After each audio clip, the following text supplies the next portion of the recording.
एक गांव की बात है। वहां पर एक बहुत ही धनी किसान रहता था जिसका नाम दुर्गादास था। वह व्यक्ति अपने गांव का सबसे अमीर किसान होता है, लेकिन वह बहुत ही आलसी था। वह कोई भी काम नहीं करता था। वह अपने खेत को भी देखने के लिए नहीं जाता था, अपने गाय भैंसों को भी खोज खबर नहीं रखता था, ना ही अपने घर के सामान को देखभाल करता था। अपना सारा का सारा काम नौकरों के हवाले कर दिया था और दिन भर बिस्तर पर पड़े सोचता रहता था, काश कुछ अच्छा हो जाए। लेकिन उसके इस आलस्य और कुप्रबंध के कारण उसकी हालत दिन प्रतिदिन बिगड़ती चली गई और उसके खेतों में भी हानि होने लगी। गाय भैंस दूध देना बंद कर दे रही थी, अधिक मात्रा में नहीं हो पा रहा था। एक दिन दुर्गादास का मित्र, जिसका नाम हरिचंद्र था, उसके घर आया मिलने के लिए। हरिचंद्र ने दुर्गादास के घर की हालत देखकर वह आश्चर्यचकित रह गया। उसने यह समझ लिया कि उसके समझाने से आलसी दुर्गादास अपना स्वभाव कभी नहीं छोड़ने वाला। इसीलिए उसने अपने मित्र दुर्गादास की भलाई करने के लिए एक बहुत ही अच्छा उपाय सोचा। कहा, मित्र, तुम्हारी यह हालत देखकर मुझे बहुत दुख हो रहा है, लेकिन तुम घबराओ मत। मैं तुम्हारी इस हालत को दूर करने का एक बहुत ही सरल उपाय बताता हूँ जो तुम्हारे ही काम का है।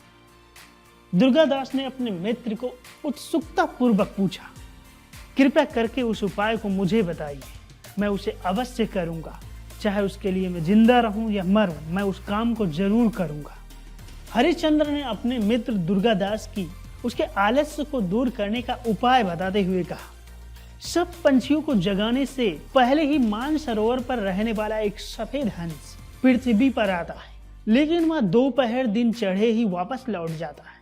या तो पता नहीं है कि हंस कब आता है, किंतु जो भी व्यक्ति उसके दर्शन कर लेता है उसे कभी भी किसी बात की कमी नहीं होती।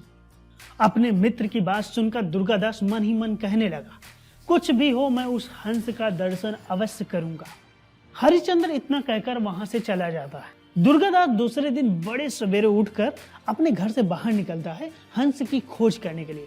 वह खेत खलियान से होता हुआ गुजरता है।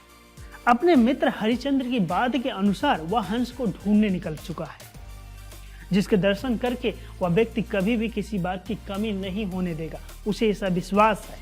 लेकिन जब वह उस हंस को ढूंढते ढूंढते अपने खेत में पहुंचा तो उसने देखा एक आदमी गेहूं को ढेर से गेहूं निकाल के अपने ढेर में डाल रहा है। वह आदमी दुर्गादास को देखकर बहुत ही लज्जित हो गया और क्षमा मांगने लगा। अब दुर्गादास अपने खेत खलियान से घर वापस लौट रहा था। अपने गौशाला में जैसे ही जाता है, वहां देखकर वह आश्चर्यचकित हो जाता है। गाय का दूध निकालने वाला रखवाला दूध को धोकर अपने स्त्री के बाल्टी में डाल रहा था। दुर्गादास ने उसे देखकर रखवाले को बहुत ही ज्यादा डांटने लगी।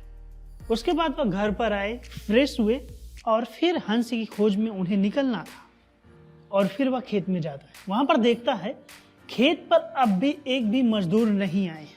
वह वहीं पर रुक जाता है और मजदूर के आने का इंतजार करने लगता है। जब उसके मजदूर आते हैं तो वह देर से आने का कारण पूछता है और उन्हें डांटता है और रोज समय पर आने के लिए भी कहता है। इस प्रकार वह जहां भी जाता है कोई न कोई हानि उसकी वजह से रुक जाती है। इस प्रकार सफेद हंस की खोज में दुर्गादास प्रतिदिन सवेरे सवेरे उठने लगा और घूमने लगा, अपने खेत खलियानों की देख रेख करने लगा, नौकरों की देख रेख करने लगा, उनके काम का जायजा करने लगा। उससे उसके यहाँ होने वाली जितनी भी चोरियां थी बंद हो गई। पहले वह बहुत बीमार रहता था आलस्य की वजह से, लेकिन रोज सवेरे घूमने की वजह से वह अब तो एकदम हेल्दी हो चुका है, अब ठीक हो चुका है। जिस खेत में पहले 10 मन अनाज उगते थे, अब उसी खेत में 100 मन अनाज उगने लगे हैं।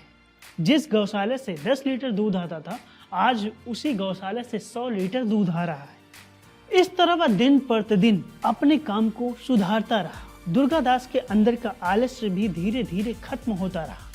एक दिन दुर्गादास जो अपने मित्र से मिलने गए। दुर्गादास अपने मित्र से कहते हैं, मित्र, तुमने जिस सफेद हंस की बात कही थी वो मुझे अभी तक नहीं मिली। मैं रोज सुबह जाता हूँ उस हंस की खोज करने के लिए, लेकिन वो मुझे मिलती ही नहीं।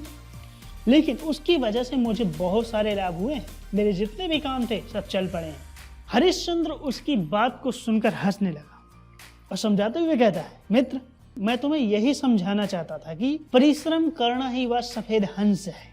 परिश्रम के पंख सदा खुले रहते हैं और उजाले में रहते हैं। जो परिश्रम ना करके अपना काम नौकरों पर छोड़ देता है, जो कभी अपनी जिंदगी में अपनी खुद की रिस्पॉन्सिबिलिटी नहीं लेता है, जो व्यक्ति काम खुद ना करके दूसरों पर डिपेंड कर देता है, उसका काम कभी भी सफल नहीं होता, वह हमेशा लॉस में ही जाता रहता है। और जो व्यक्ति स्वयं ही सारे काम की जिम्मेदारी लेता है, वह अपनी संपत्ति को भी बनाता है और दौलत का सम्मान पाता है। दोस्तों, कभी भी अपना काम किसी के भरोसे मत छोड़ना। जो भी काम है देखभाल करो, उसका स्वयं उसकी जिम्मेदारी लो, तभी उस काम से आपको सफलता मिल सकती है। आज से ही अपनी जिम्मेदारी समझो और काम पे लग जाओ। Subscribe now and press the bell icon. Never miss an update.